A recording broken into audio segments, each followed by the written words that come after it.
पाहताय महाराष्ट्रातील सर्वात जलद news network Maharashtra police news 24। नारायणगावमध्ये बेकायदेशीर शस्त्रसाठा उघड, तिघांना अटक।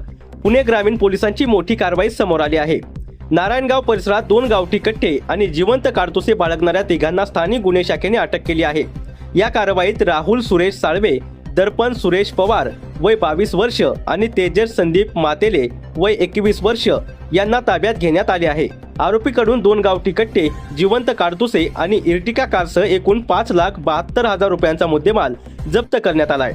ही कारवाई पोलीस अधीक्षक संदीप गिल, अप्पर पोलीस अधीक्षक रमेश चोपडे, उपविभागीय अधिकारी धनंजय पाटील यांच्या मार्गदर्शनाखाली पोलीस निरीक्षक प्रमोद क्षीरसागर, सहाय्यक पोलीस निरीक्षक महादेव शेलार, प्रवीण सपांगे, दीपक साबळे, संदीप वारे, अक्षय नवले यांच्या पथकाने केली। सध्या या प्रकरणाचा पुढील तपास नारायणगाव पोलीस करत आहेत। महाराष्ट्र पोलीस न्यूज 24 साठी महाराष्ट्र प्रतिनिधी पंकज सरोदे।